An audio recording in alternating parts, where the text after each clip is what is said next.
I'm hitting record right now. Should I sing you more of the Pirates of the Caribbean theme song? You absolutely should not. I've had enough of that, and I haven't even listened to it this week. That's enough for me. Thank you.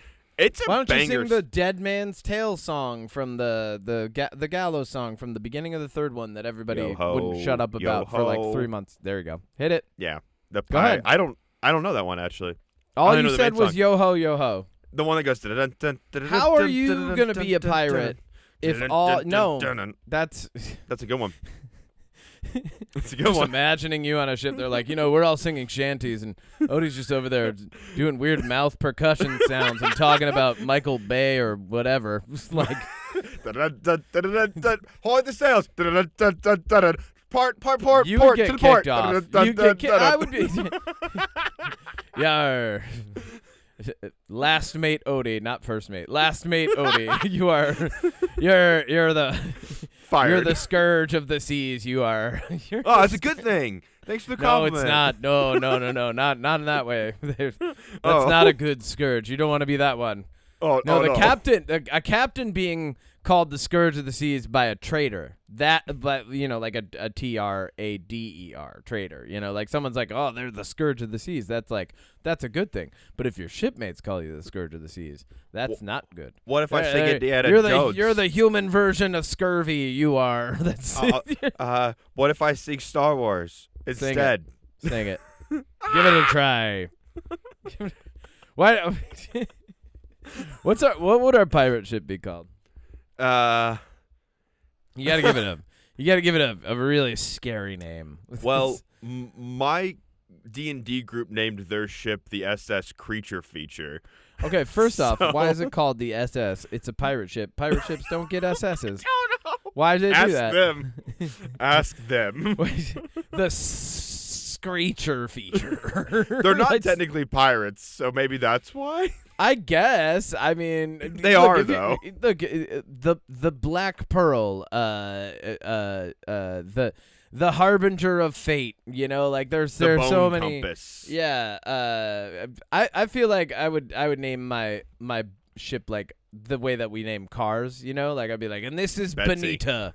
Bonita. This is my ship, Bonita, and they'll be like, Bonita? Is that like an old lover of yours? No, it just.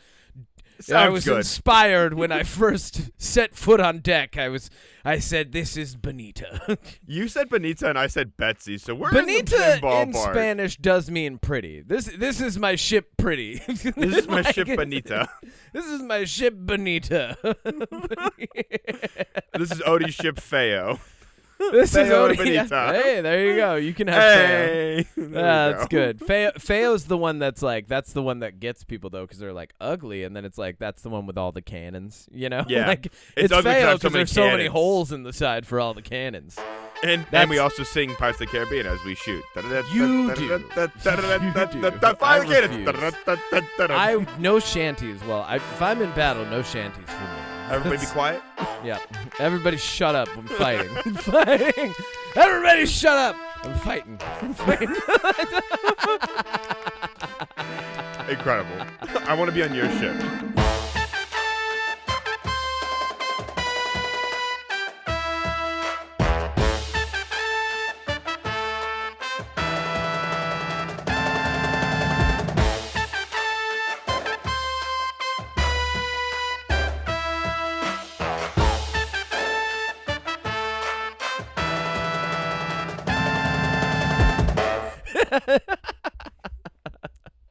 Odie, you ready to clap? Always. 3, 2, 1. On time, every time. Welcome back to another episode of the UnPop podcast. I'm your host and Capitan on the high seas. Todo siempre, Kevin Miner. He, him, with me as always is. Shut the fuck up. I hate all of you, Matthews. Hey. Drink rat piss. Yep. The chef cooking up poison. He. Wow. Why are you He gets cooking meaner poison? and meaner every single time. Oh, God. Wow. You're so angry.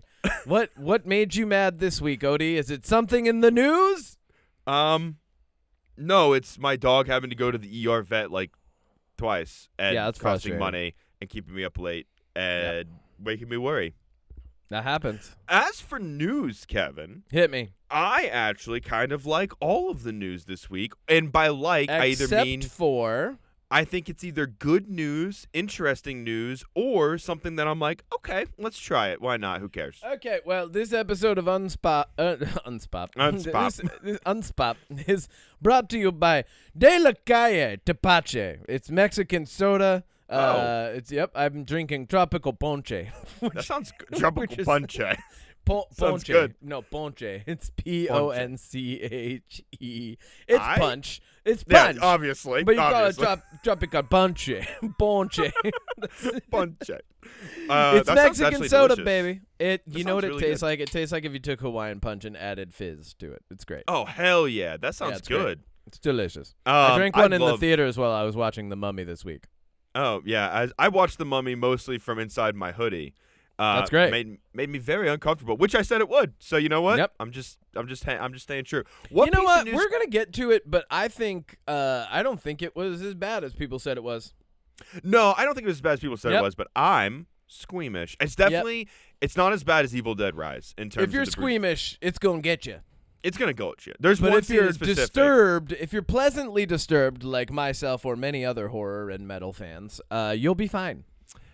I like horror that's more suspense and like I don't like the over the top body horror stuff. And there's one scene that made me go, oh no.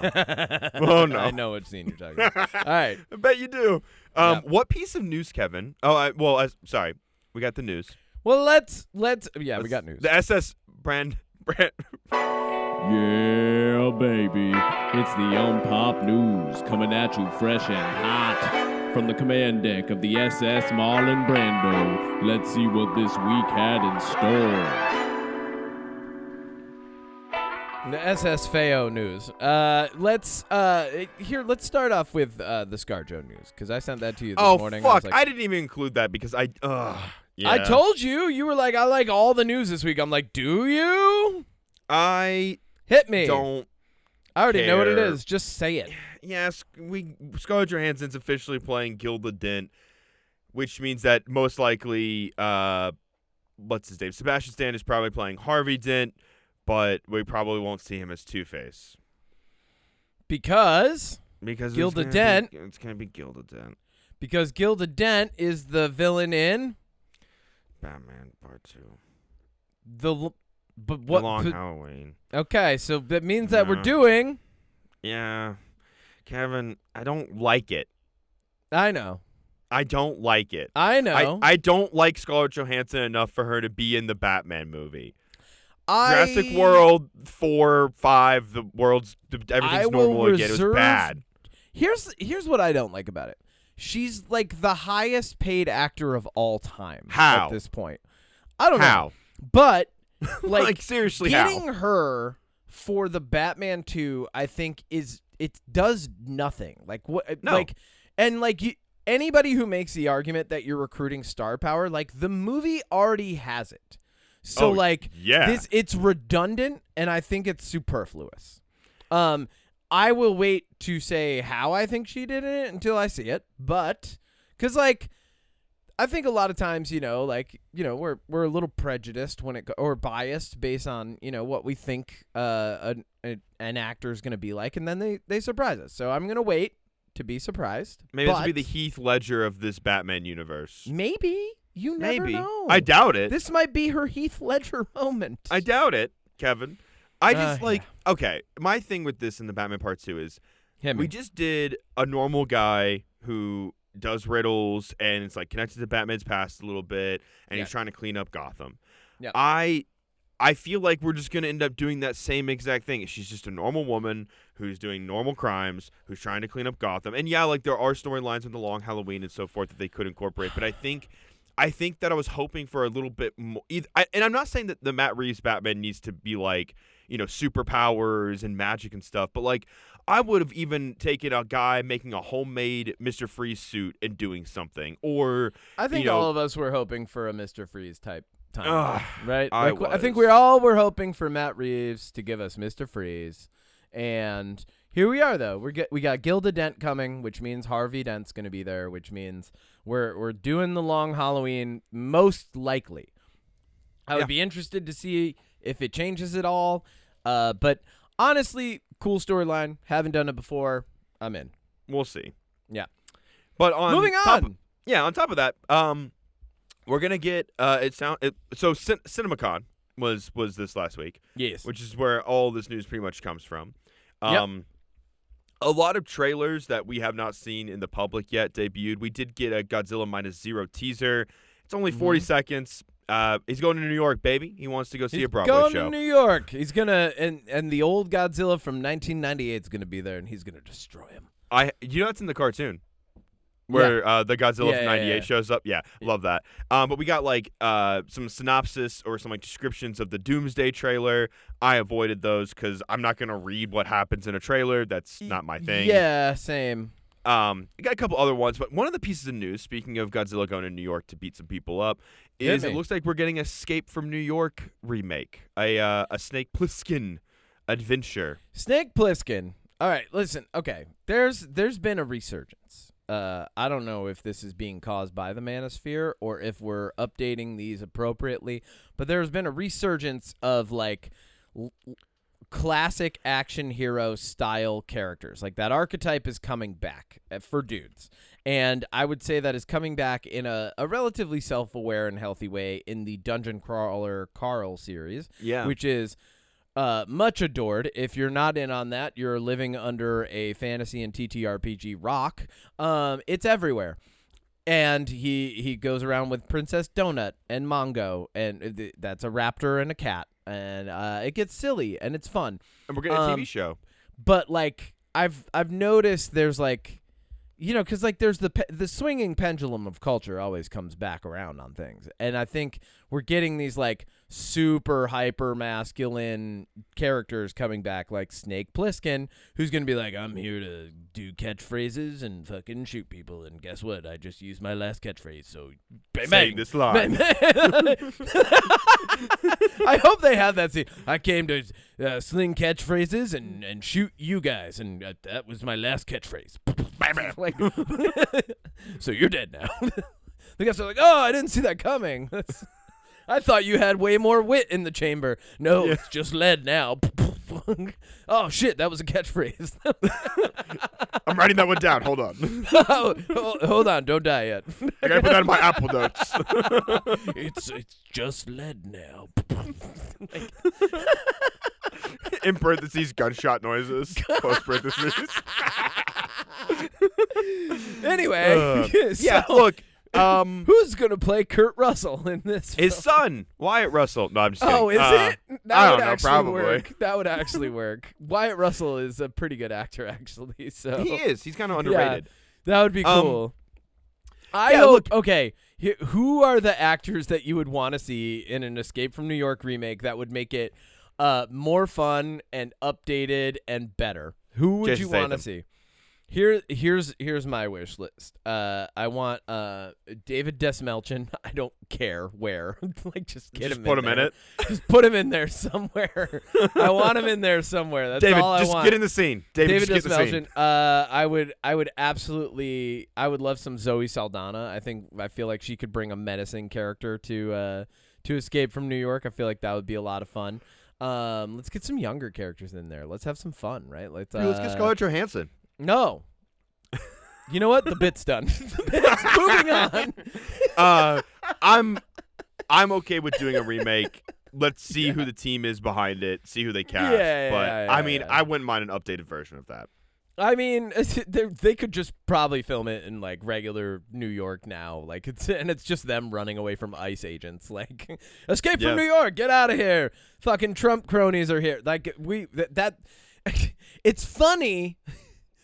It's funny in a funny, sad way how close we are to the original Escape from New York plot with the current administration. It's pretty believable. I mean, timely movie, timely remake. It's terrifying. So let's move on. Let's move on. How did you feel about Osgood Perkins' Longlegs? I feel like that's a movie that some people like, some people hate. It's fine. I mean, I ended up watching it. I don't think I even talked to you about it. I was like, oh, okay, yeah, different. I thought it was different. It's different enough to be interesting and good. It's not anything that like I'm like, oh, I'm gonna watch that a million times. That was the best I've ever seen. You know. I agree. I think it's a good horror movie. I think it takes some swings that are a little different. It's kind of like I'm not saying it's as good as Weapons by any stretch, but I like not that even it kind close. of I like that it kind of has that same like we're gonna take some swings here vibe. I think the swings are different. Yeah, obviously. take some chances, have some fun. I mean, we did an episode on it already. Like, the twist was pretty good. Yeah. So okay, go on. it looks like we're gonna get. It's not necessarily confirmed if it's gonna be a Longlegs 2, but another movie in the Longlegs universe with Osgood Perkins and Nick Cage returning. Huh. Yeah. Interesting. And this is one of the pieces of news that I'm like, okay, like, look, I'm for it because I didn't hate that movie and I thought overall it was pretty fun. Like, it's a good watch. I haven't seen it since. I've only seen it once, so I mean, I might be wrong. Like, but sure.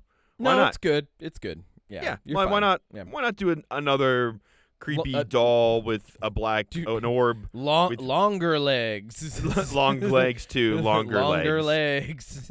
Parentheses, daddy. Long legs too. You killed one, and so now it's gonna rain for a week, right? That's the superstition. If you kill a daddy long legs. Well, I like that it's gonna rain now.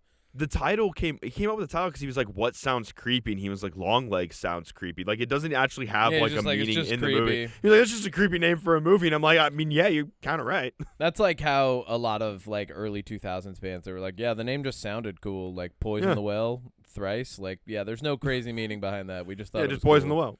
Yeah, just Poison the Well, baby. Yeah. It's whatever you They're want on tour it to be. right now. They're hardcore. I love Maybe them. the well is society and we're poisoning it with bad ideas. You pick. It doesn't matter. Maybe it's a real well and you poisoned it with rat poison. Who knows? Exactly. You pick. They have a song in the beginning of in the beginning of one of my favorite songs. Actually, their song Crystal Lake. It's a clip of Friday the 13th, the mom. I was going to say. Going, never allowed to point the finger. Never allowed to point the finger. It's anyway. And then she died. Yeah. In that movie. Yeah. How did you feel? A lot of these I'm posing as questions. Oh wait! Before you even finish the question, let me tell you how I feel, and then I'll see if my answer changes. Ubiquitous. Go on. Now, which piece I'll of tell you news if do I still wanna, feel that way at the end. Which piece of news do I want to have? Now I can fit this into I'm my predicting agenda. that I feel ubiquitous. How did you feel about World War Z? From 2013. Non-plus. I've changed my answer. It was fine. It was fine. It's not one of those ones that's like, oh my god, this is brilliant. This is the best thing I've ever seen. You know. So, do you know anything about the World War Z book that was written by Max Brooks? No, it didn't pique my interest. It wasn't one of those things that I was like, I have to go read all this. So you know what I mean?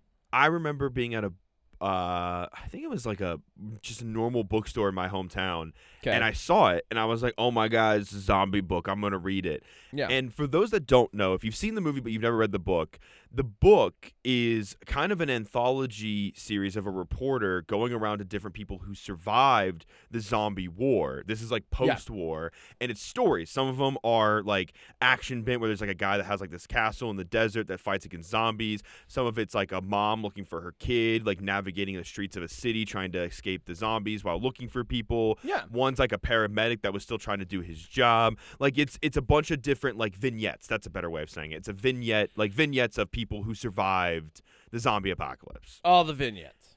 And I think that's a pretty cool like idea, a pretty cool storytelling device in order to like kind of paint the picture of a zombie apocalypse. And then the movie is just what if Brad Pitt saved the world and drank a Pepsi at the end. And both are good in their own way. I do think World War Z is a fun zombie movie because it's kind of just like so stupid and over the top. I think it has its moments. And for a really long time, we were supposed to get a sequel, and it never happened. And now it is happening over at our friends at Paramount. Fine.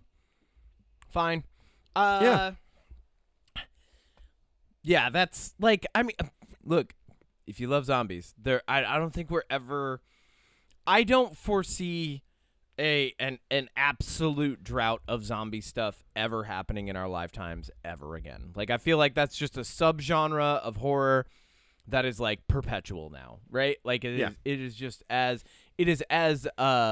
abundant as a zombie apocalypse is with zombies. You know, like, and World War Z kind of came out, like, just to, like, you know, put a tag on it. It came out around the time that, like, the zombie stuff was becoming the most popular. You know, like, that was the beginning of, like, Walking Dead. Like, this current era of zombies kind of, like, kicked off with a lot of stuff in that space. I remember the Zombie Survival Guide was huge at the same time, you know? So, like, this is, like, at this point, kind of like a legacy sequel, really. Oh, it would be. Yeah, and there's enough stories in the book, like you're saying, to dip back into it and then pull out something different and extrapolate more in that universe. So cool. But ultimately, anything because of the anthology nature is going to feel like it's going to feel like revisiting or rebooting, unless they're like 10 years in the future from when World War Z happened, you know? Yeah, I could see this working, and this is kind of what I guess my hopes are. Yeah. Is the last one ended with Scarlett the world Johansson. Scarlett Johansson showed up and saved the world. She said, "Look at my paycheck, guys. The world is cured." But it ends with them finding the cure. It turns out if you already have a disease, the zombies won't want to bite you, which so everybody gives sense. Themselves cancer. Yeah. Everybody gets cancer. They just jump straight to cancer. And then the zombies don't want him. They're like, all right, well, now we've got another problem to solve. World War Z 2. Cancer. The cure for cancer. Cure for cancer. I could see this being a Jerry Lane, as I'm pretty sure his name. Cure for cancer? I hate that I know the character's name. I'm pretty sure Brad Pitt's character's name is Jerry Lane. But I could see it being like the war is over and they adapt the book this time where now he goes to talk to people and we get like little snippets of what they went through during the war. But I mean, like, I guess so. Because it's either that or the zombies are back. And I feel like I'm on board for this sequel because I'm curious, but I also am like, how are you going to do this? So we'll see. Yeah. Yeah. I barely remember the first one. Like, now, I just remember people being like, "Oh my god, but the zombies are fast." And I'm like, "We did that already." And they're like, "What do you mean?" I was like, 28 days later. And people were like, "What do you mean?" And I was like, "It's a good movie. You should go watch it." Yeah. Anyway. There's a lot of fast zombies. Now here's a big question for you, Kevin. Yeah. On a scale of 1 to 50. Okay. How much do you like 50 Shades of Grey? Ooh, oh man, I'm gonna have to give that a real high rating of about a 1.5. Is 1.5? That's pretty good. 1.5 is I don't like it. No, that's pretty good. I think that. What? Oh, then like 49.5. Whatever that's even better. Means I like it less. No, there's no way. No matter what, you like it. Damn it! Okay, keep going. And I think you'll like to know the guy who played Christian Grey, Jamie Dornan. I don't know who that is, but okay. Well, he's now playing Aragorn in the Hunt for Gollum. Where'd he go? You said you liked all of this news. You said you liked all of this, and I feel like you lied to me. I like this part to see how you react. Look, Viggo Mortensen is too old to come back as Aragorn, so fine. Cool, right? Yeah. And he's got a slender face and can grow his hair out. Fine, cool. The Hunt for Gollum is something that, like, I don't think I'm going to pay attention to unless I see something, like something visual that looks good. You know what I mean? Like, I don't think any details of this project unfolding are going to make me go, "Oh, that sounds good," until I see something that like a trailer or even a teaser that looks good. Okay, what about this? Good. Okay, Andy Serkis is directing. I told you, I need to see Andy Serkis is playing Gollum. Duh. Ian McKellen is back as Gandalf. That doesn't make sense to me. We also have Frodo people. back. Elijah Wood is back as Frodo. Nope. Orlando Bloom will probably be there as Legolas. None of this is selling me at all. No, it's not. No, it's not. And look, we say this sometimes when a movie comes out and we go like, what was the point of this in this bigger franchise? And I'm sorry, but I feel like doing a movie that's set between Fellowship and Two Towers about, hey, where did Gollum go? Hey, guess what? I know where he went. I know what happens. It's really set. It's not even set between Fellowship and Two Towers. It's set between the first, like, chapter quote of Fellowship and like where they meet up at Rivendell, or where Aragorn meets up with the hobbits. Like, it's set somewhere between those two things. Like, it's literally after Gandalf realizes Gollum might be around to the point that Aragorn meets the hobbits in the tavern. Like, that's what this is. It's not even a huge span of time. I mean, it technically is bigger if you're, like, a fan of the books, but then, like, there's stuff to fill in, but it's not that much. Because after Aragorn meets up with the fucking hobbits, they go to fucking Rivendell, man. Okay, so it's like... It might even just be between when they break off and, like, then meet up at Rivendell. Whatever it is, it's in a small portion of the first movie. So the length of the movie could be the length of time that actually passes in the story. It could be like a 2-hour movie, and that's how long it is. Which is like a couple weeks. I mean, in the books, it's like weeks. You know, there's weeks. So like, still, like, there's time, but like, yeah, no, it doesn't. I stand by what I said. Then, like, this feels. They could have, like, if you wanted to branch out and do more. Shadow of Mordor was like one of the most popular games ever to be placed in this universe, and you could have just done that. You could have just done that. You could have done a really great retelling of Shadow of Mordor. That would have been great. Would you like to see The Lord of the Rings come back as an HBO TV show in the vein of Harry Potter? No. Me either. And on that note, let's talk about some trailers. Okay. The first one I want to talk about is the movie Passenger. Did you get a chance to check this one out? Yeah. What do you think? What are we thinking? I'm excited. Okay. This guy did the Troll Hunter movie. Yeah. And most recently, The Last Voyage of the Demeter. Yep. Last Voyage of the Demeter was good. Well, Demeter, doesn't matter how you say it. Yeah. Insert your pronunciation here. It was good. That was like a slow burn vampire horror that just tells it was the Dracula version of The Hunt for Gollum. Yeah. What do you do on the boat? Covers a very small, like, the letters that are written in the Dracula story. The Demeter is like just meant, it's like it, and then everybody on the crew was dead and the ship washed ashore, and like that's how much that actually gets. And you get like a couple notes from the captain that are like, oh, the men have fallen sick of a blood illness, like, and it's funny that gets so much like so much attention now. Like people are like, wow, that must have been, why not? What a crazy voyage that was. But yeah, so okay, fine, but like ultimately. Well, the Passenger movie is about what if you were doing van life and then a demonic entity followed you around and tried to kill you. Yep. I think, look, I'm a big fan of It Follows.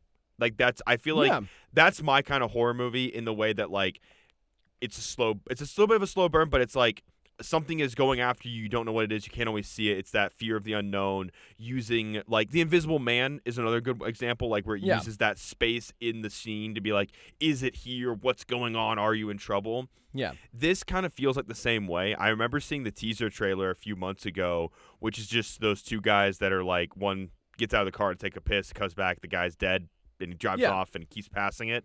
I think that like the setup for this looks pretty good. I think it looks like properly scary, so I'm excited. Yeah. I mean, we've been getting good horror films. Hopefully this is another one. Ultimately, looks good so far. I just wanted to show some love to a smaller horror movie. Good. Indie horror is always good.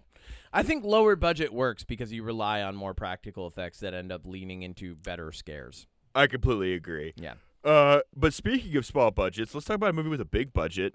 We got like our first actual trailer for Street Fighter. Yes, and it looks great. Yeah, that's it. That's all I got. This looks great. This looks like a ton of fun. This looks like something that I'm really going to enjoy seeing. It feels both nostalgic but also new enough. The characters look real enough. They don't feel like cartoony, even though Street Fighter gets very cartoony.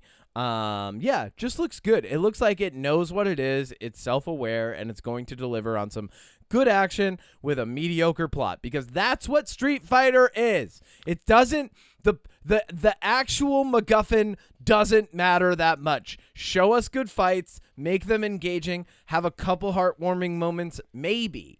And like that's all we need. I mean, I like that there's actual street fighting in the Street Fighter movie. I like at the end that the main character is not going to turn into a weird armadillo golden armor thing that we haven't seen before in any of the game franchises. That would be really lame. I think that's nice. I think it's nice that we're not doing that. Yeah, there's not a character that was created just for the movie that's not from the game, and like you gave like a really basic name like Cole or something. It looks like they're doing actually just the games.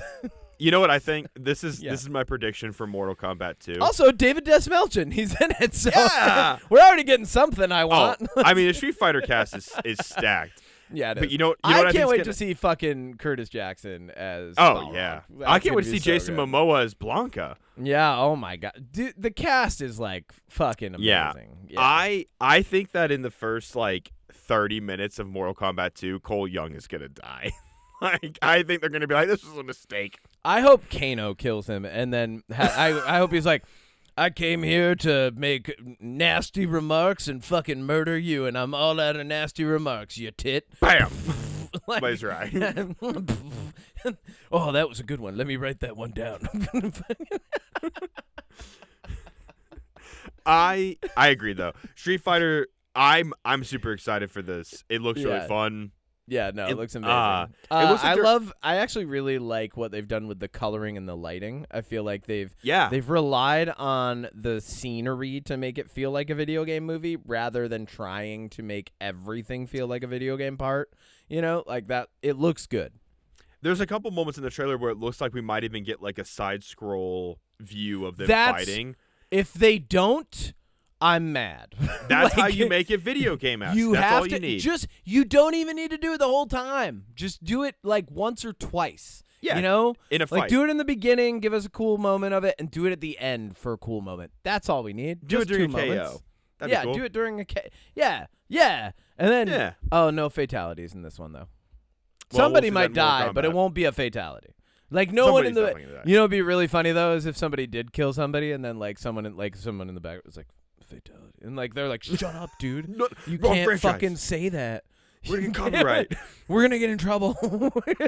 Do people die in the original Street Fighter movie? I've never seen it. I think M. Bison gets killed at the end for sure. I think some of the bad guys die. It was really funny because they tried to like divvy them up into like who's on M. Bison's side. Well, obviously fucking Zangief, dude. But dude. like, who's your favorite Street Fighter character? Hit me with this. Like, who's your guy? Are you an E-Honda guy? Are you just spamming the circle button on your PlayStation controller and hitting people with 1,000 hands? Like, what's your go-to? Are you Guile? Are you just throwing a sonic boom over and over again? I do like Guile. Oh, I fucking knew it. But I think my favorite would be probably I think Blanca, just because it's so like he's so weird. So you're just doing the electricity and making sure people can't hit you. I like Blanca, yeah. Yeah, you're a Blanca guy? I'm a Blanca guy. Good for you. I'm happy. You? I'm really glad that you're like, I'm fucking Chun-Li. You know I'm a Chun-Li stan. She was almost the one that I said. I almost said Chun-Li. You know I'm a Chun-Li stan. You know I'm all about kicking people in the face. Having thighs. Listen, if I'm playing Street Fighter, I'm Chun-Li, okay? I'm throwing it down. I could close second for me just because he's stylish as fuck, Vega. Like, for sure. Oh, Vega's good. Yeah, right behind Chun-Li. But I'm not like a Dalsim. There's so many characters in Street Fighter that you could just spam attacks, right? Like E-Honda had the hand. Blanca had the electricity. Dalsim could just jump away and throw punches across the screen at you, right? Chun-Li, you actually had to work to get some combos in, right? She didn't do that too much crazy shit. And then Vega, I feel like Vega's like one of the hardest characters to win with because if you jump the wrong way, he does like this crazy stupid jump that leaves him vulnerable for like 2 full seconds. So like They were fun. You had to like really work out how you're going to beat people with those characters. And then right behind that, Zangief. I love Zangief. Like what a wild Russian guy. But yeah, Chun-Li for sure. If I'm playing Tekken, I'm a Hwoarang guy. I want to do all the kicks, baby. Okay. Oh yeah. What about Mortal Kombat? Oh, that's a tough one. I mean, when I was a kid, Baraka for sure. Baraka was like my absolute favorite. I was like, who's this guy with spikes in his arms that's literally eating people for his fatality? I'm in. I like that. But outside of that, I would definitely say like original Smoke. Like I like Smoke a lot. Smoke was a lot of fun. Yeah, if you're going to pick like one of the ninjas or something. Scorpion.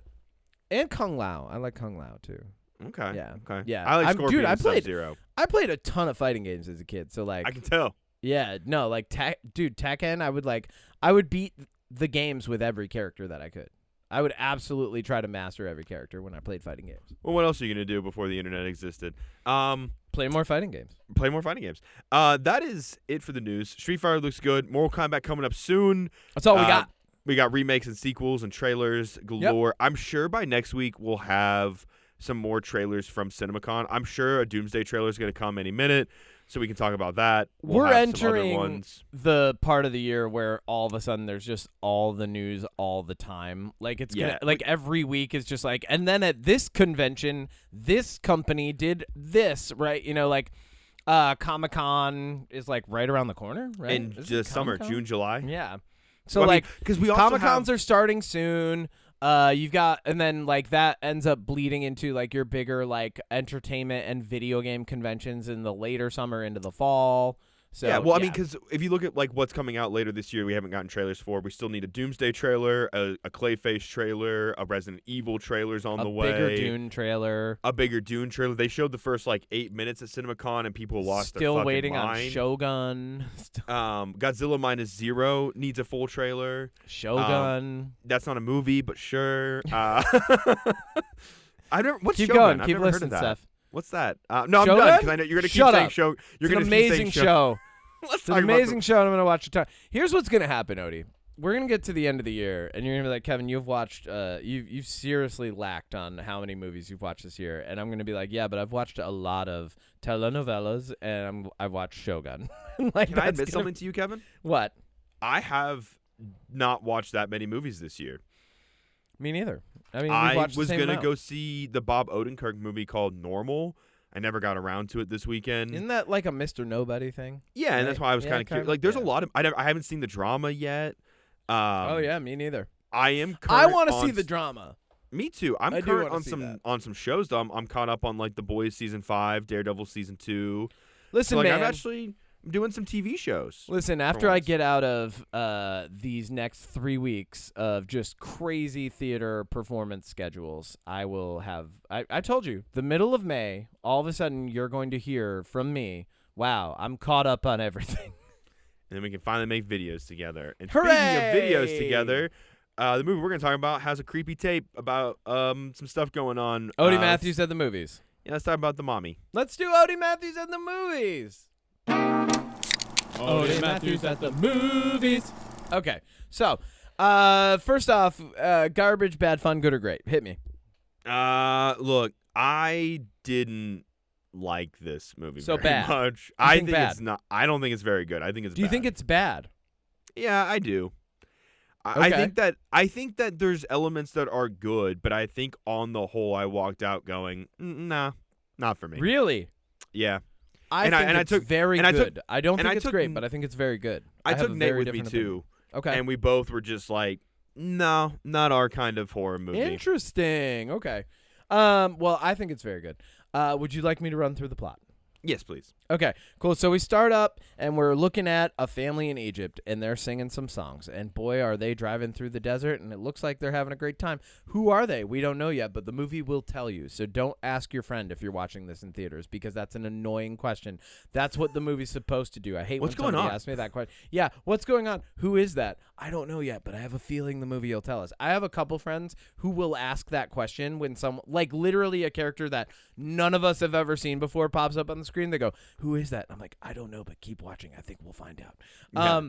Why are you asking me? I didn't make this movie. So we're watching this family. We don't know who they are yet, but we see through this intro in this movie that there is a sarcophagus beneath their house, and some bad things are happening. Like a bird is spitting out some black blood, and then they go downstairs, and what's in there? It's a mummy. And they lift it up, and then some bad shit happens because of the mummy, and the guy gets killed. And then we cut to our actual family that we're paying attention to, and boy, have they been in Cairo, and the dad's a reporter, and he's going to go back, and he's got a job in New York. But the kids aren't, no family's perfect, and there is some neglect and a little bit of not paying enough attention as parents. And the daughter's been groomed with King Tut candy, which is a little on the nose for a mummy movie, but whatever. Tut's treats. But so the daughter's been groomed with these candies, and this lady shows up, and who is it? Oh, it's the creepy mom from the beginning. She's got tattoos, and the family in the beginning was afraid of her, but now she showed up, and she's a magician, but not really a magician. She's here to take the daughter. And then we fast forward 8 years later after a big sandstorm, and the dad trying to find the daughter, and they live in Albuquerque and not New York City where he originally got his job. And man, they're having a tough time, and it's been 8 years, but the mom is still missing the daughter, and the son is like, we got to get over this as a family. And the dad's like, your mom's not over it, man. Where this movie has a sub theme of toxic femininity and motherhood, like a lot of Pixar movies do.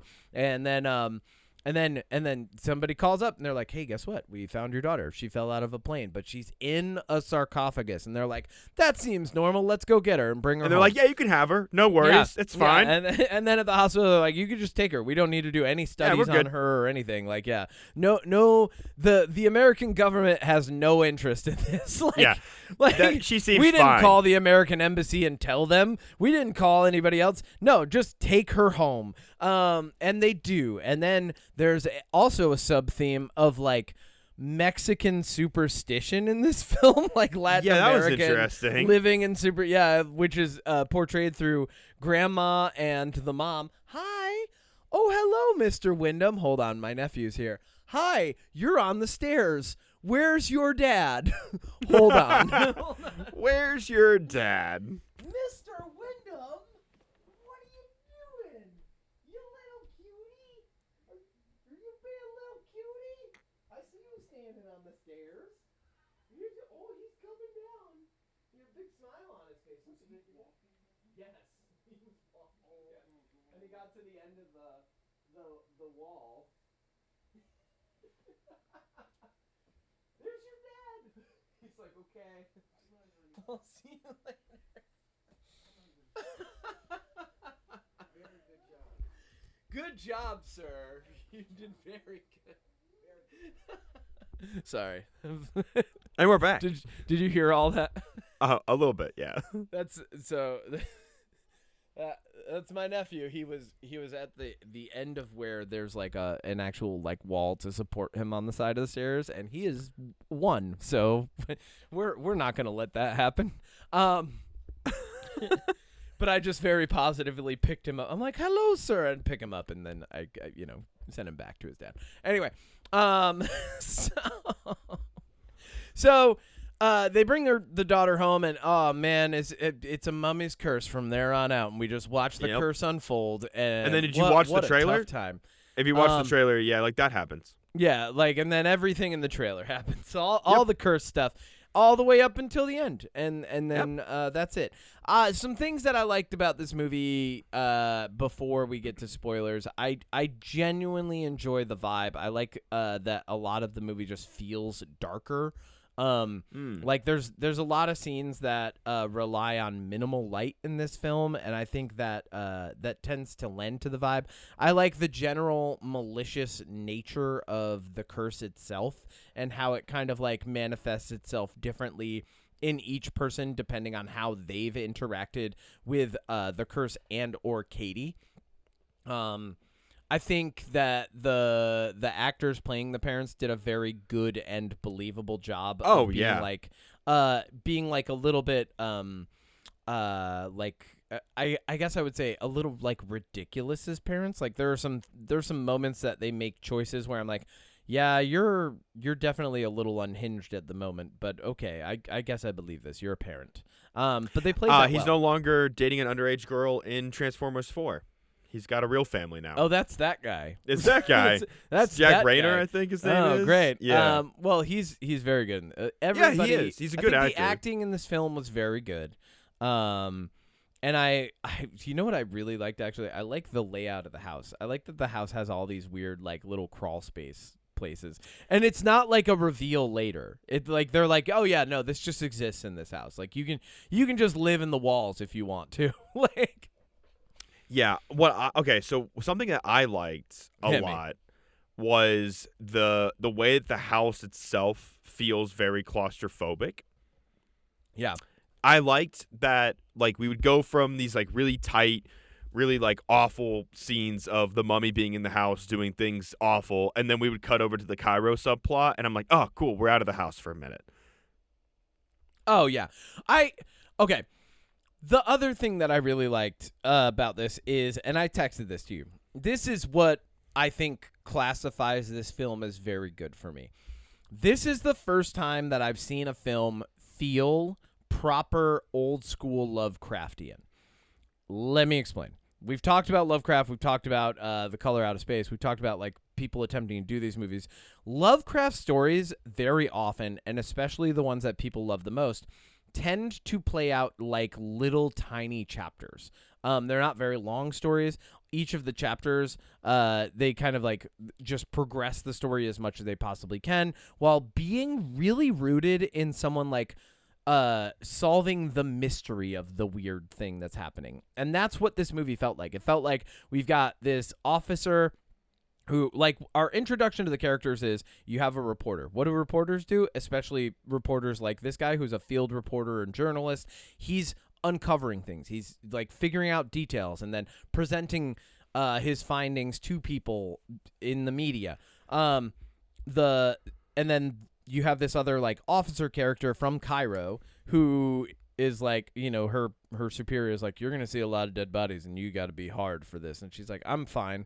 But those two characters end up doing a lot of research. Like, you know, You mentioned there's the tape, but there's also, like, photographs. There's moments where they're trying to connect things. They're trying, you know, she's finding where, like, the sarcophagus originally came from because initially, and I enjoyed this introduction too, there's, like, just a kid riding a bike, and I'm like, what the fuck's going on now? And you just see a plane go down in the background, and then he finds the plane, there's two dead guys, and the sarcophagus is just there, you know? Yeah.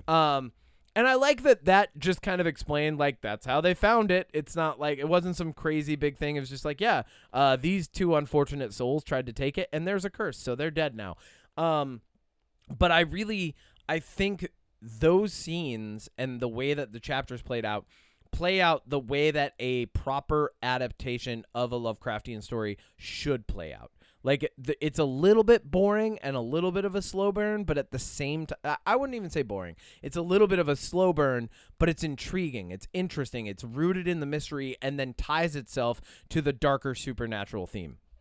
Yeah. No, I think it does a good job in a lot of that. I think for me, the thing that I, like, I don't know, maybe it might just be a me thing, but for me, like, there's a couple things that, like, just didn't work for me in this movie. One, I feel like Lee Cronin, who is most famous for Evil Dead Rise, it just felt very similar to that. And I don't mean that in the sense of, like, the director who's done a movie before does one that's very similar. I just mean, like, in a lot of ways, this could have just been an Evil Dead movie. It's a family. It's an insulated story. Bad things are happening. It's an evil spirit / demon. Yeah. It could easily be, this is the Book of the Dead. Katie gets possessed by a deadite, and it's the same thing. I hear you. I get it. But here's the thing that I'll say. It's not that she's possessed. It's that the cursed spirit has been transferred to her, and unlike Evil Dead, it's not just jumping bodies. It's a curse that's slowly growing and spreading and infecting everything around it because it's in a place it's not supposed to be. I did like that, you know, that's a spoiler, so I'll save that. The other thing that I think we can do spoilers now. We did the whole plot and we did the things. Yeah, we can do spoilers. Let's do spoilers. All right. Okay. What did you like? the other thing that I thought was like kind of interesting is that the more that the wraps on the mummy were what kept the power contained, and the more wraps you take off, the more powerful it gets. But that also led to my least favorite moment in the whole fucking movie, where Katie has her younger brother under mind control, like fillet her skin off. I was like, yeah, no, don't love that. Yeah, honestly. They're both just taking. Well, it's not her skin; it's the other skin that was on the. Okay, so spoilers. It turns out that this is the 82nd transfer of cursed entity into another body, and in the video about like what happened to Katie, and it even says I kind of love that, like, it says Katie on the video, and like the daughter of the mom gives it to the cop, and like it was cool. Like that actually, that whole section of that movie, I was like, oh, this is actually really cool, really refreshing. They didn't overdo anything. But it was funny that the thing just said Katie on it. Like, anyway. Like why it wouldn't say like number 82 or whatever, like, yeah, right. They were like, and this videotape shall be Katie. But so the mom is explaining, she's like she's the eldest of her family, in that current generation, and so her parents were like, well, it's going to be your responsibility. Imagine like that's your rite of passage. They're like, all right, you're the eldest and you're 12 now, so we're going to teach you about keeping this evil spirit in its box. But she goes through and kind of explains like, hey, we're going to chant some things, and like this girl's going to inherit the spirit, and then they take the skin / cloth / wrappings of the other entity and lay them over Katie, and then put her back in, and then lay cloth on top of that. So like there's a whole mess of stuff going on there, including like a little bit of superstition, black magic, like ancient evil and stuff like that, that's keeping her. So like you don't have to ask the question, well, like, how did she stay alive? Like, it's fucking a curse and magic. It doesn't matter. Dude. Like, fucking leave it there. It doesn't matter. And there is the scene where like I like that there's side characters that are kind of moving the plot along too, because it does make a little more sense. Like there's like the guy who works for the curation department with that like assistant of his that originally like are taking the wrappings off of Katie. And then like even though it's kind of weird and doesn't make sense, we do have the one doctor that like she's like, the doctor's like, yeah, it's the weirdest thing. Her vitals are fine, but you could just take her home now. That's probably the part that I believed the least. I'm like, yeah, fucking right. I gotta be honest. That's kind of part of my issue with this movie is that like I just feel like the series of events that lead to them bringing her home, I just like I don't buy. Like I don't buy a world in any scenario where you just get to take your kid who's clearly not okay and clearly was missing for and you just get to take her home with like no rehab, no counseling, nothing. You just take her home and she's fine. Here's the thing that I don't believe it. Here's the thing that blows my mind. How is there not one person in this world who's like, this is a fucking story that I could sell? Right? You know, like that's the thing that I didn't believe was like, I was like, wow, there's not like fanfare. But here's why I get not doing that, because then that becomes a bigger part of the movie. And then it grounds us in that reality rather than like, hey, pay attention to the curse part. That's what we're focused on.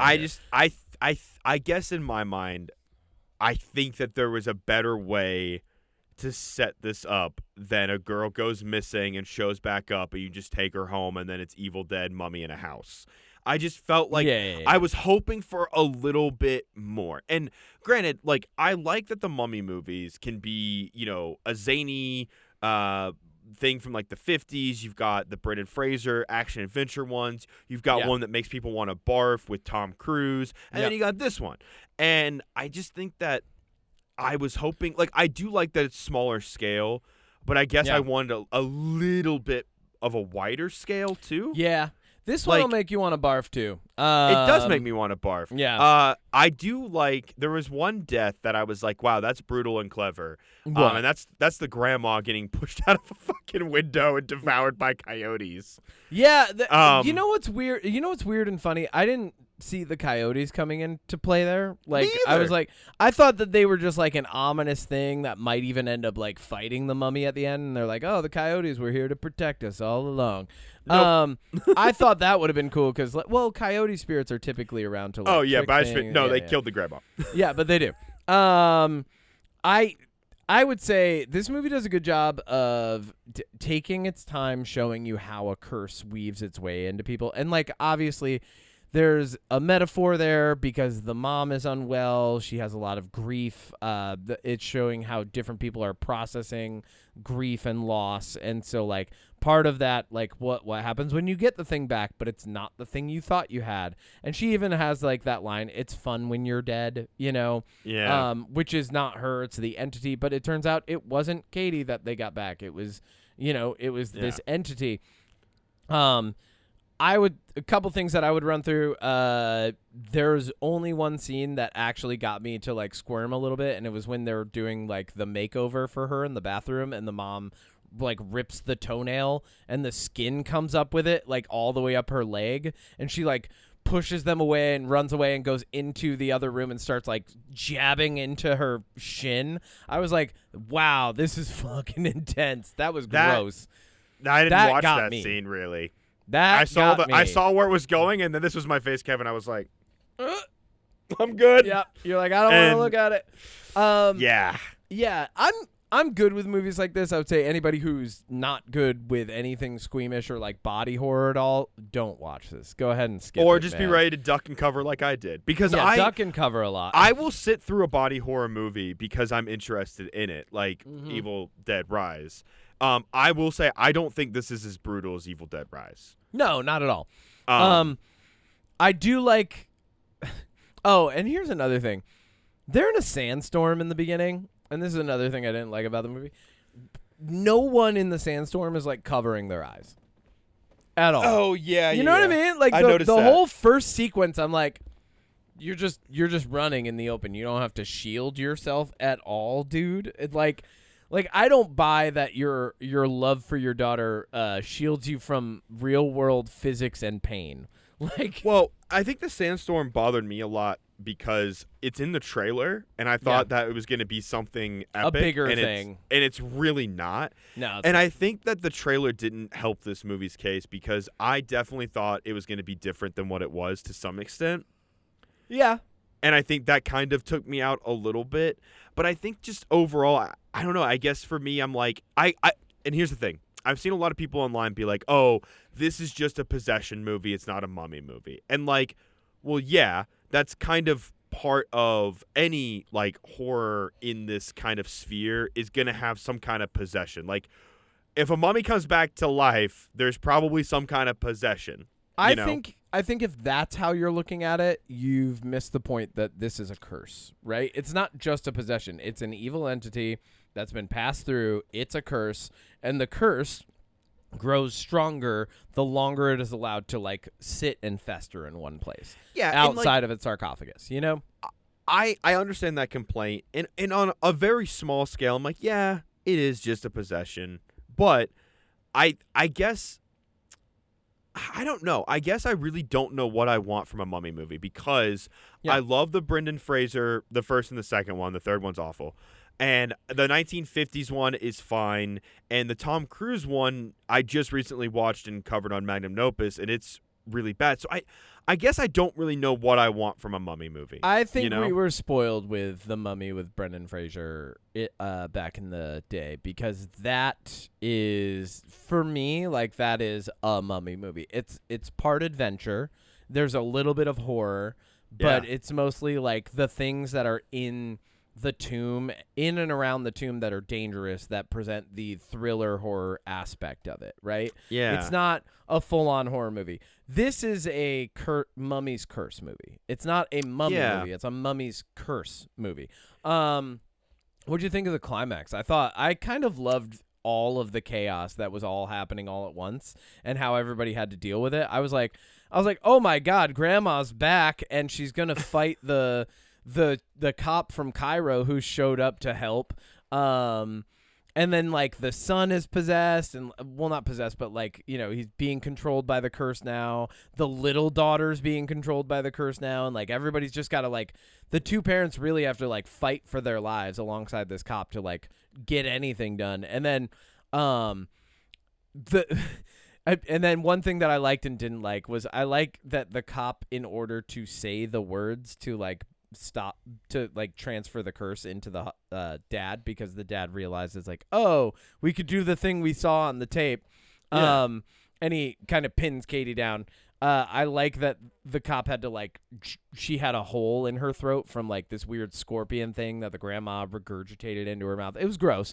And then she has to jam her fingers in there in order to be able to say the words, and I thought that was cool. The scorpion in the mouth, that was not cool. That was very gross. And then the tail coming out of the throat and jabbing her, like stabbing her. I was like, oh God. Yeah. But then I didn't like how he just yells, remember the words. Like, that's like, remember. What if she's like, I only watched that tape twice, dude. Like, we're fucked. The words are, we're fucked. I think the climax Look, is I came good. here to do two things. I came here to warn you and to die, and I warned you. So I'm going to die now. I think the climax is good. I think I do enjoy the happy ending times two, because the first happy ending comes when the dad takes the curse from Katie, goes in the sarcophagus. Katie had learned Morse code. He taps Morse code, hey, I love you, as he's in the sarcophagus. Yeah. And then we cut to them Curse can't beat love, baby. Yeah, I guess not. And then they find the magician, and they are clearly setting up to put the curse onto her. Here's what I like about that. When we saw her, I'm like, okay, this could be bad or this could be good. And I think it was good that they rounded out the whole fucking story. Like, there's no room for there to be like a, Lee Cronin's The Mummy 2, it's daddy time. Like, no, it's like they're like, nope, we're going to give the curse right back to where it started. It's hers now. It was hers to begin with. We're going to pass it back there, and then we're going to lock it up, and it's going to be her, you know? Well, okay, but here's the thing that I'm like, okay, what happens now? Because the whole point of this curse is that every couple decades or whatever, it has to go into a fresh body. Yep.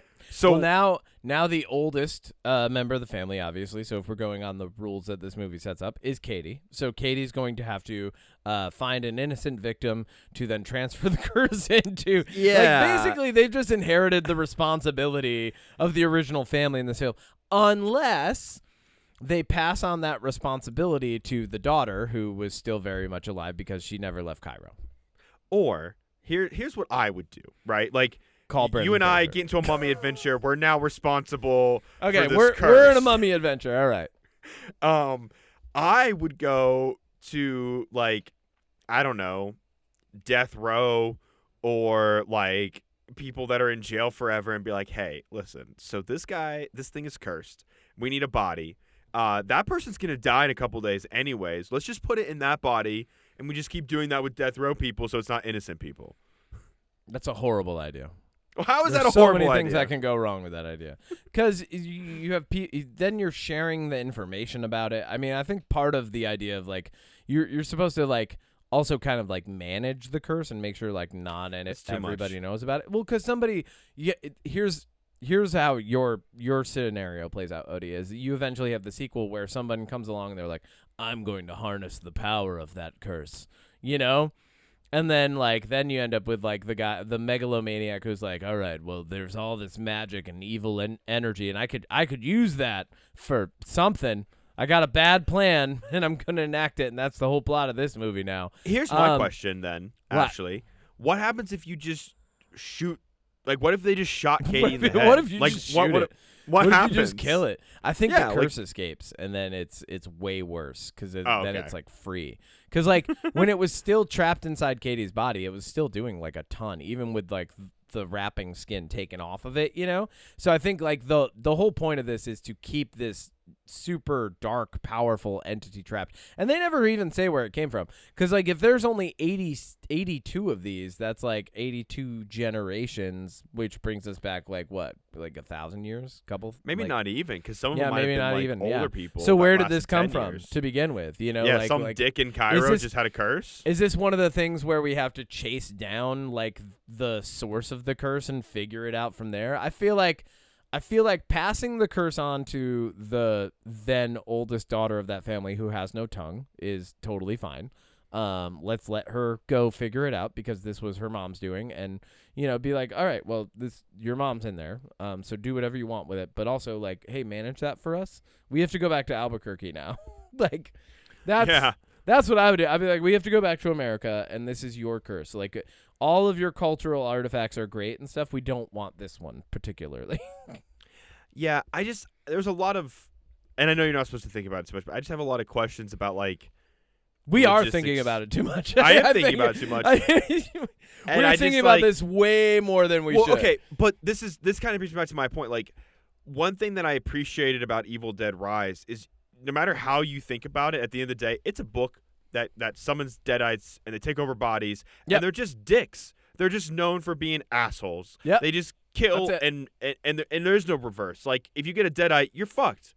Yeah. And I feel like with this one, it was like they tried to add some layers that I feel like maybe just didn't quite land for me. Yeah, I think having Katie talk like a deadite, definitely that leans into your critique of it. You know, I feel like if it was like speaking a different language and it was like a different voice, that would have been better in a lot of ways, you know.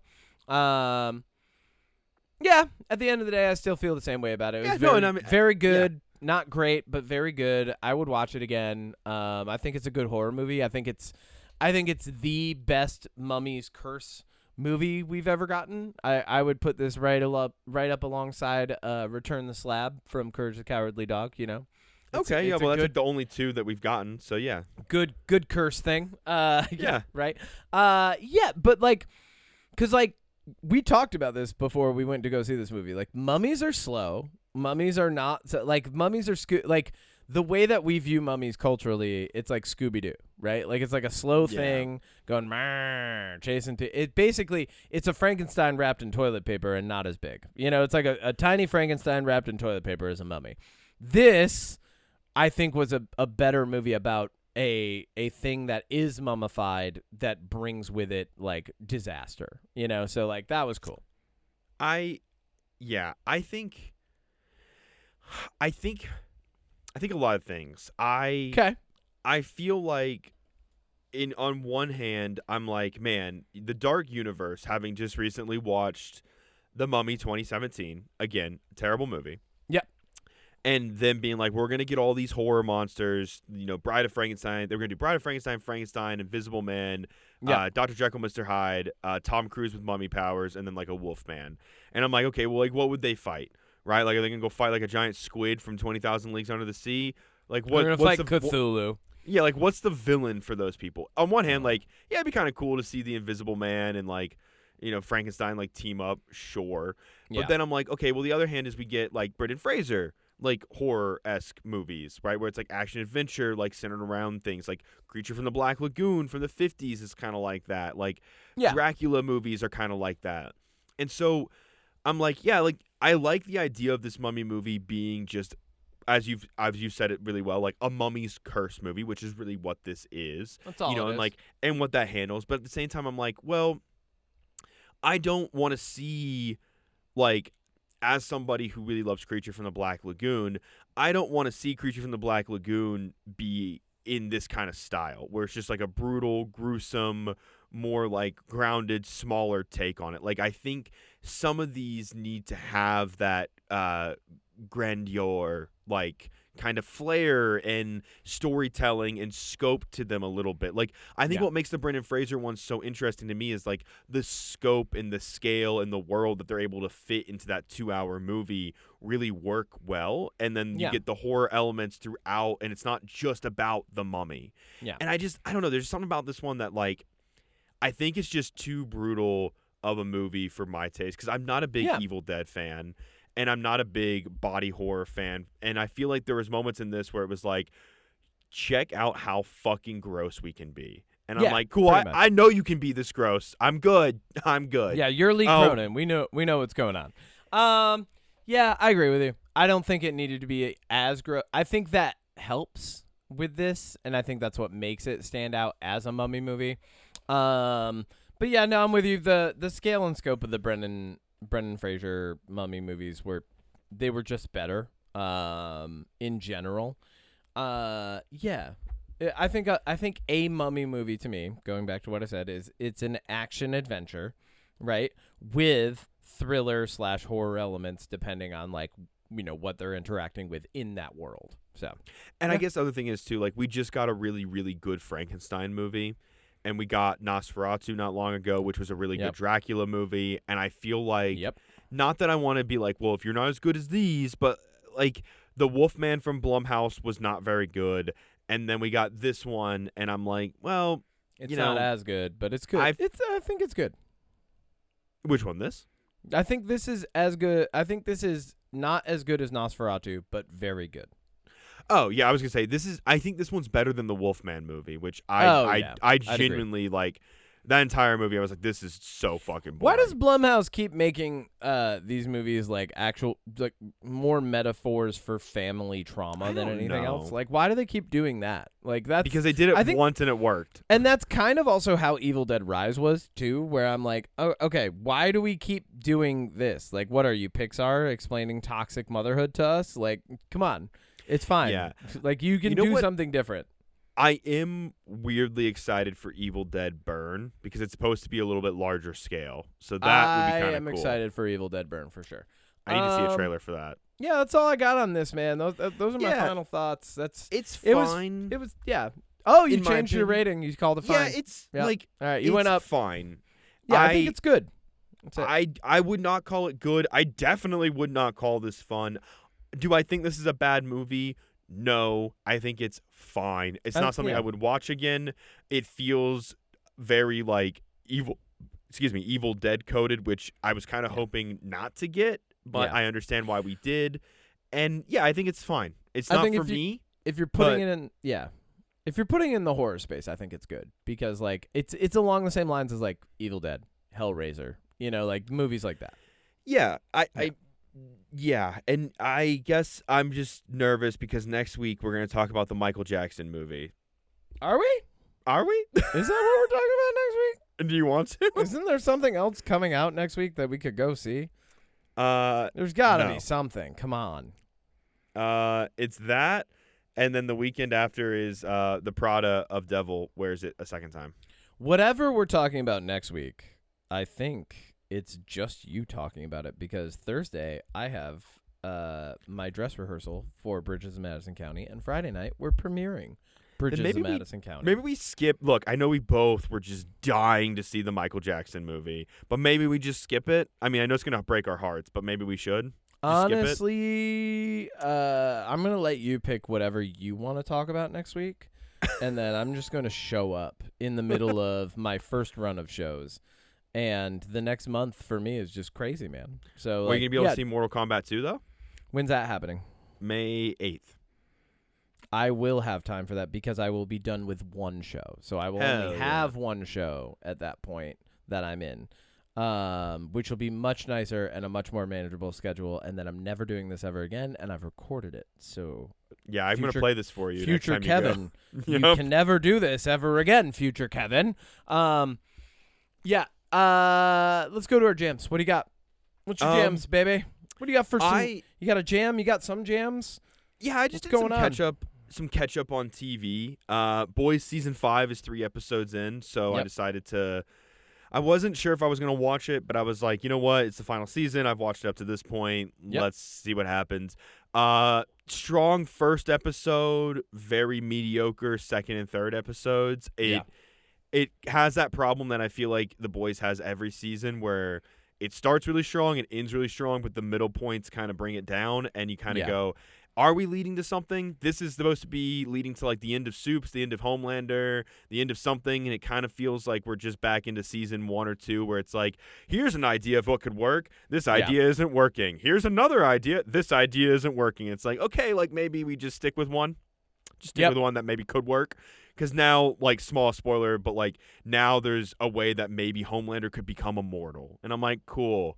Awesome. A guy who's already untouchable might be immortal. Oh, no. Where are we going with this, guys? Yeah. Boys, where are we going? And then Daredevil season 2 has honestly just been fucking phenomenal.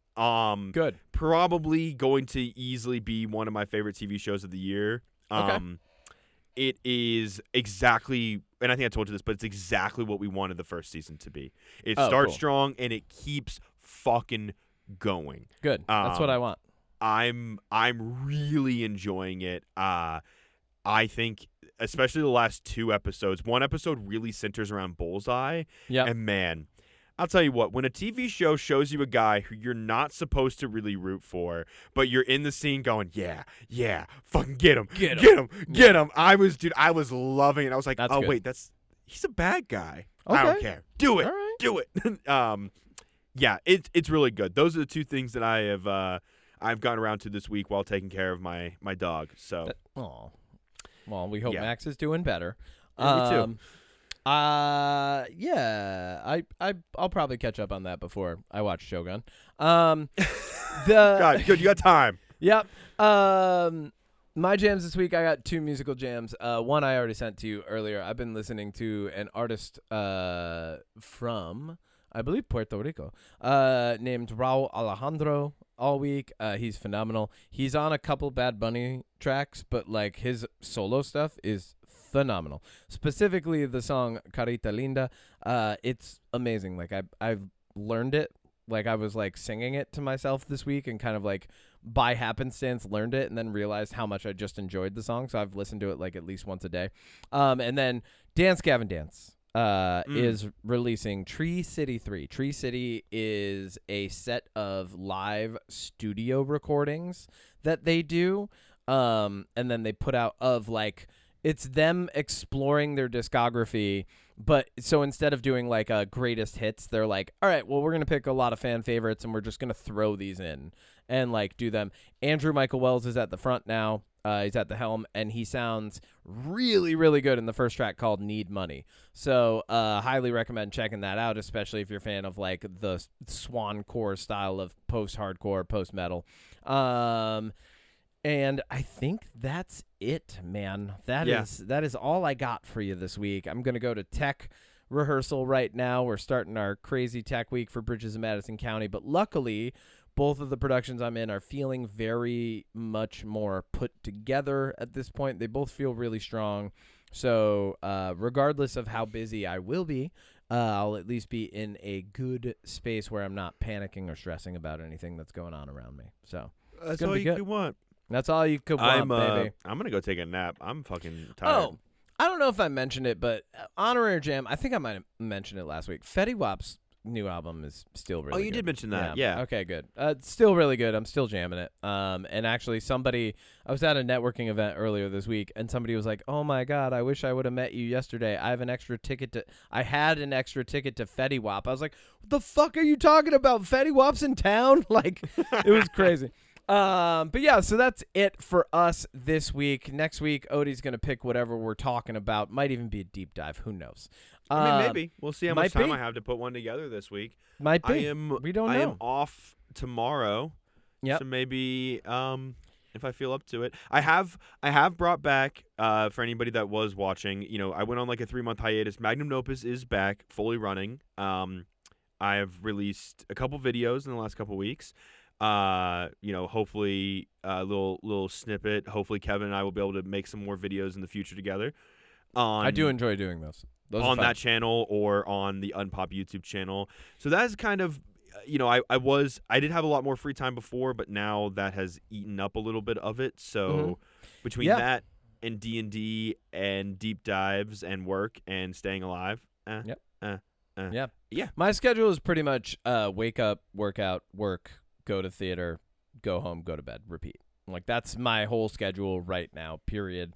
And then I get, like, some time to watch a movie or a show. I did watch all of Free Run, finally. I got to the end of the new season of Free Run. Because I have to turn something on. Well, I don't have to, but I usually turn something on while I'm cooking, you know. So that's been my show while I'm doing my meal prep every week. And that was really good. Thank you, everybody, for listening to another episode of the UnPop Podcast. Thank you for weathering this absurd existence with us. If you have any questions, comments, concerns about our mental health, subpoenas, or you would like us to podcast live at your funeral, please make sure to email mysecretpoweris@gmail.com. Art by FrankAce, music by moi. Also make sure to check out Magnum Opus, back up and running, our sister brother channel. Thank you so much. See you next week, where we'll talk about, I don't know, something. Fucking famous diamond heists or something. Who okay. knows? Yeah, right? You're cool. You're into that. All right. Bye.